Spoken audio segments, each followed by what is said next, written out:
everybody, and welcome to Make It with Mod Podge. I'm Steve Piacenza. Today, Cathie is going to show you how to transform a plain old corkboard into a home school activity center. She's going to be using fabric Mod Podge to attach denim, and she's also going to use some gloss Mod Podge to create movable parts. Cath, take it away.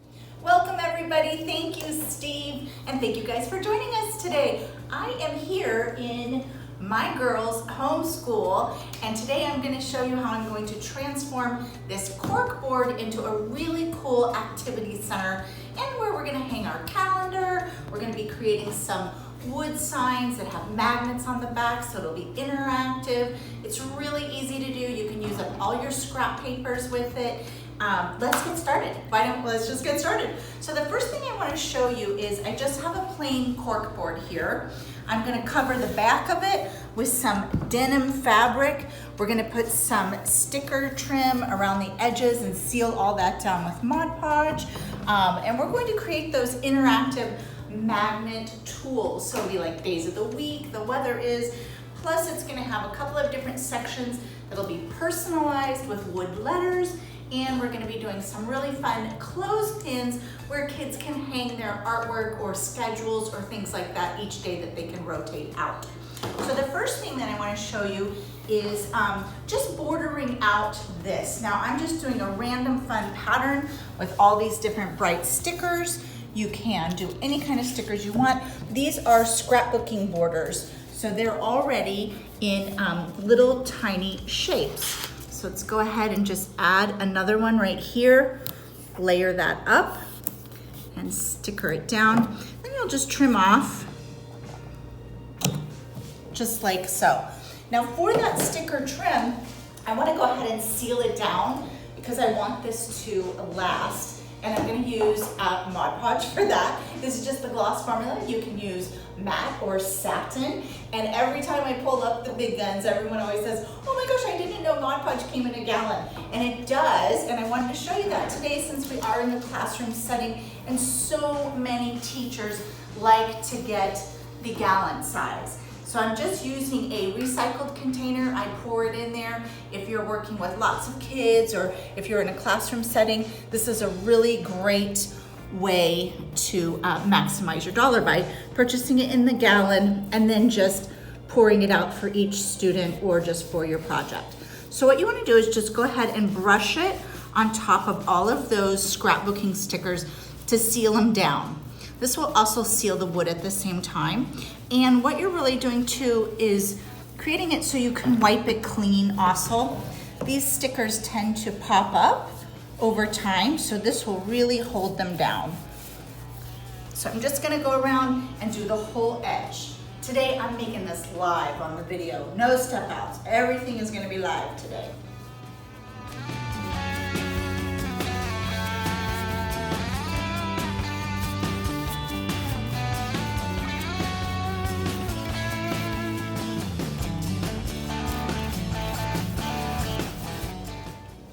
All right, we are on the home stretch here. Get that all sealed down. Don't worry if you go onto that cork area because we're going to be covering that with fabric. And for that, we're going to use the fabric Mod Podge formula. And that comes with the blue label like that. I've gone ahead and I've pre-cut. Oh, look at me throwing all my materials everywhere. Let me get that pushed down. That orange sticker keeps wanting to pop up. If you have that, you just give that a press with your finger. So I've gone ahead and I've pre-cut my denim fabric to size. And we're gonna add some ribbon trim on the inside so you don't have to be exactly precise with your cutting, but you wanna get as close to the inside measurement of your corkboard as possible. We're gonna attach this with the fabric Mod Podge. You're still gonna be able to use push pins through this, which for me is what I wanted because I wanted to be able to use a paper calendar on here and I wanted to be able to tape up different notes and stuff like that. So for this, we're just gonna apply the fabric Mod Podge directly to the corkboard. This is a much thicker formula and I'm using a wider brush so that I can get more down at once. And I'm gonna work in sections because I don't want this to dry out. So I'll start at the top and we'll start adding our fabric and then we'll work our way down. You'll see when we get there. Let's just put a nice thick coat there, all the way across. You want to put a pretty good thick coat down. I'm using 100% cotton fabric. That works best. Denims, cottons, quilting cottons, even corduroy works good. You don't really want to use stretchy fabric, and silks and stuff like that don't work well. So now you're just going to go ahead and line up your fabric. And you can move it into position. It doesn't dry straight away. So you'll just go ahead and put that into position. Let's see, I think I need to scoot it over a tiny bit. Place that down. If you get a wrinkle like that, just pick it up. There we go. Smooth it down. If you have a little bit extra, don't worry. You can always trim away any excess. So there you go, just kind of smooth that. Then what I like to do is just roll my fabric back to wherever my Mod Podge ended. It looks like about right there. We're gonna go ahead and fill in and keep doing this all the way down until the fabric is completely glued down.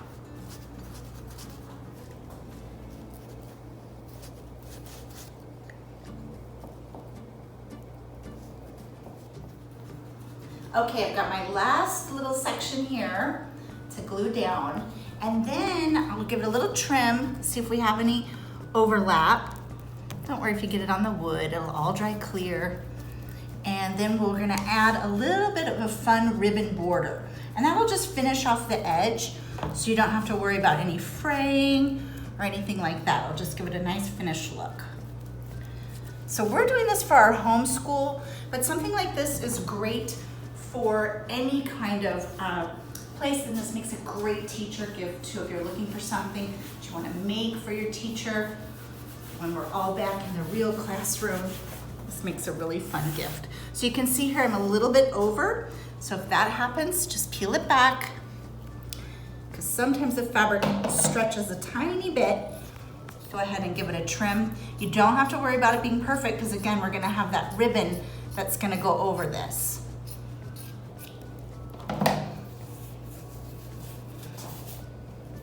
If you have a wrinkle, just pick it up and smooth it. Trim here.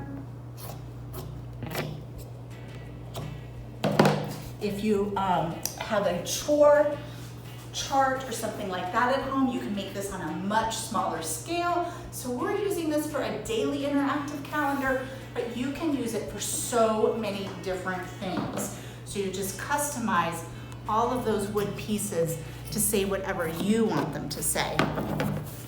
Okay, I think we're looking good. And now we are ready to glue down. Let's check all around. We're good. Now we're ready to glue down the ribbon. Trim that little extra there. So the ribbon I got is this adorable crayon ribbon. So isn't that fitting? So for the ribbon, we're gonna use the same fabric Mod Podge. Go ahead and lay down a piece of ribbon. And we're gonna cut it to size, but I'm gonna cut it a little bit extra and then we'll trim it. So for the ribbon, we can go ahead and just apply the fabric Mod Podge directly to the ribbon.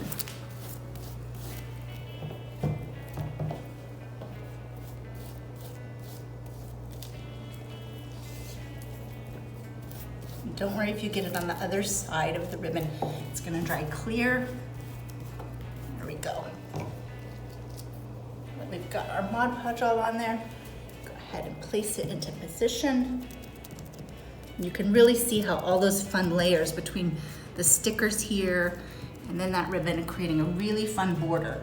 Almost like a bulletin board that you might see at school. Go ahead and push that down.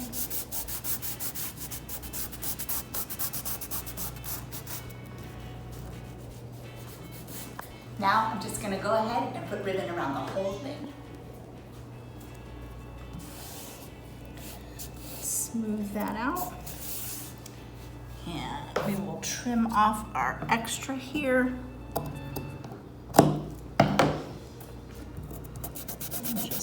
smooth that down. There we go. Now I'm just gonna set this aside and let it dry, and I'm gonna show you how we create all the different components.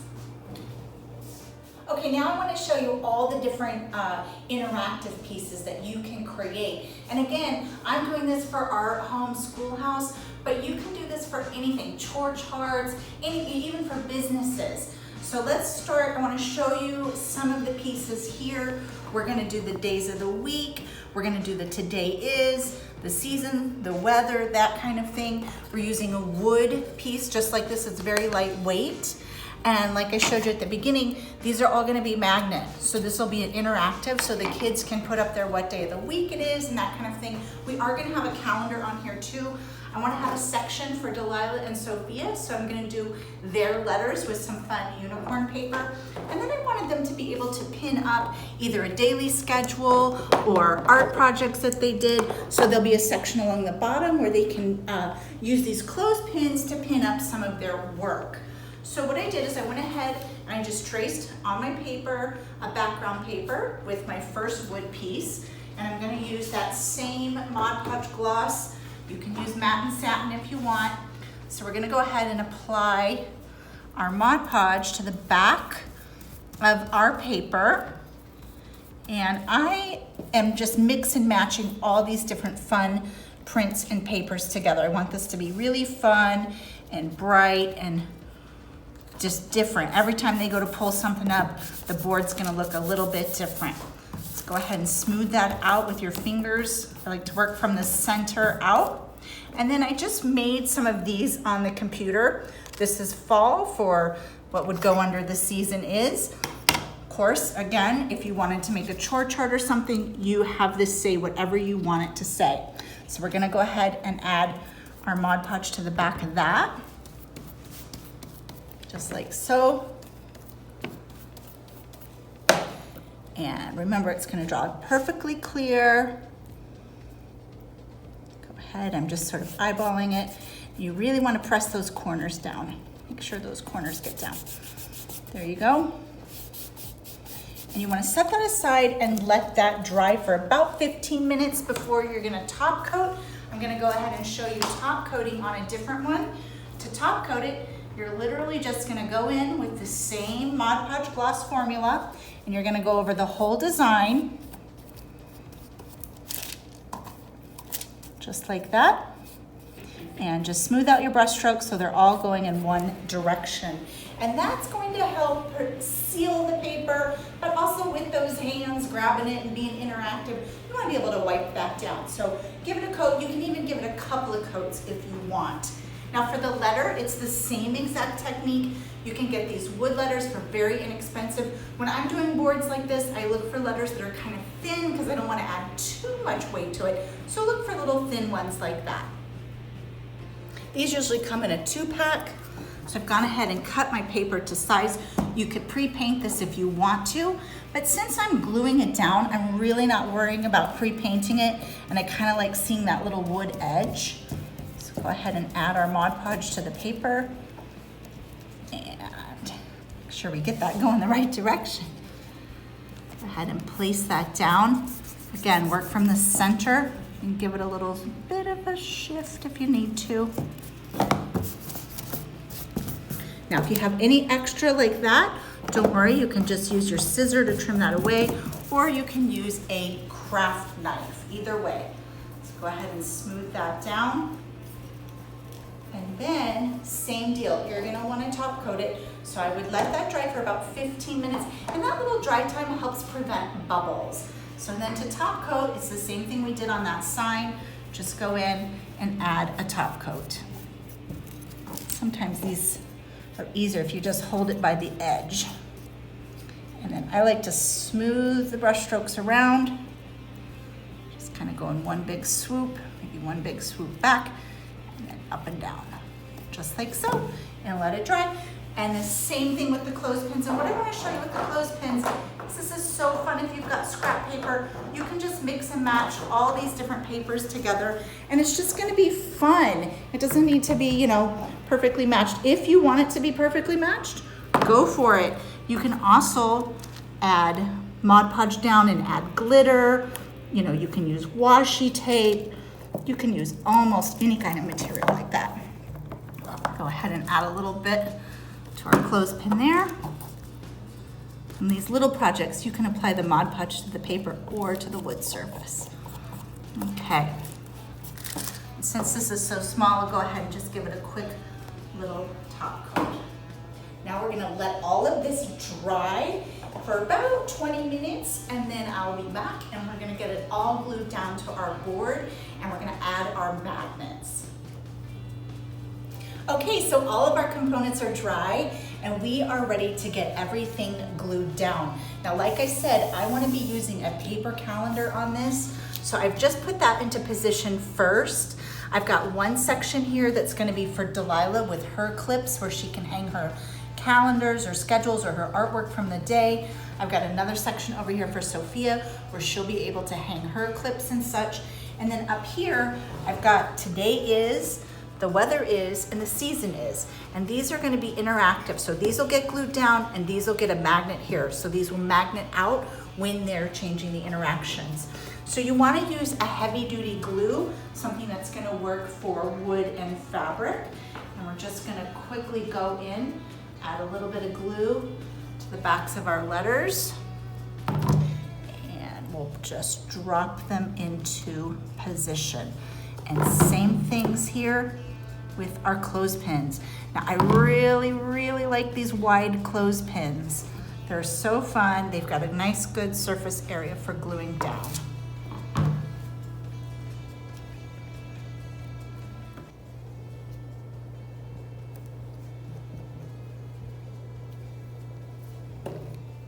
So the ones that are not interactive, I'm gonna go ahead and just glue straight down because I don't really need to use magnets on those. So just go ahead and glue those into position. And I like to do my two end ones first. Then I just can center up my center one. You can use a ruler if you want, but I sometimes like to just eyeball it. Sometimes that works in my favor and sometimes it doesn't. Okay, now I've got magnets already glued to the backs of these, and you can get magnets in these big strips. So what you need to figure out first is which way you need your magnet to go. So if you see here, that's not gonna work. There we go. So that means I want my magnet to be glued this way. And let's just double check that. Yep, there we go. So I will go ahead and put that into position. And then the best way to do this is just to pick that up and put your finger there, add a dot. Let's put our magnet right on there. Now I'm not going to put anything on that. I'm just going to let that dry like that for several hours, maybe even overnight. Let's get our other ones glued down. I cannot wait to show this to the girls, and I can't wait to show it to you, how you can change all these out. Okay, we're all dried and I'm ready to show you how our board is gonna work. We've got our today is, the weather is, and the season is, and we can go ahead and just magnet on what are different, let's see, we've got summer, and of course I'm in LA, so it's pretty much always sunny here. I was joking, all we need to make is sunny or rainy. That's all we have here. And our clips down here, I just want to show you how those work. See if I can do this one-handed. Just do that, and you can clip on notes, you can clip on your kids' artwork, different things like that. Here you can write all of your different scheduling, and you've got plenty of space if you need to use thumbtacks to attach other little things. And again, the key thing to this is I made this for what I needed for our family, but you can take this concept and turn it into any kind of interactivity board. All you need to do is just use those little magnets on the back. I use these wood shapes here. You could use hearts, you could use circles, you could use popsicle sticks. It's endless. Just know that if you want to get organized, this is a really quick and fun way, and your kids are going to love looking at something like this. Thanks so much for joining me today. I hope you have a great day. We'll see you next Thursday with another video. Be sure to catch our weekend watch parties. Use the hashtag Mod Podge and Plaid Crafts so Clyde can see what you're making, and we'll see you next time. Bye, guys.